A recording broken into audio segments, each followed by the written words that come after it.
അപ്പോൾ നല്ല കൈപ്പുളി ഏട്ടൻ കൊടുത്തയച്ചിട്ടുണ്ട്. ബണ്ടുപുളി എന്നും പറയൂ. അപ്പോൾ ഇത് ഇനി നമുക്ക് അച്ചാറാക്കണം. പക്ഷെ അതിന് മുമ്പ് വടുവപ്പുളി.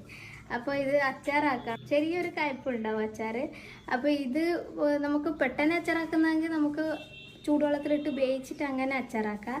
അപ്പോൾ ഇത് നമ്മൾ 2-3 ദിവസം ഉപ്പിലിട്ട് വെച്ചിട്ട് പിന്നെ അച്ചാറാക്കുന്നുള്ളൂ. അപ്പോൾ നമുക്ക് ആദ്യം ഉപ്പിലിട്ട് വെക്കാം.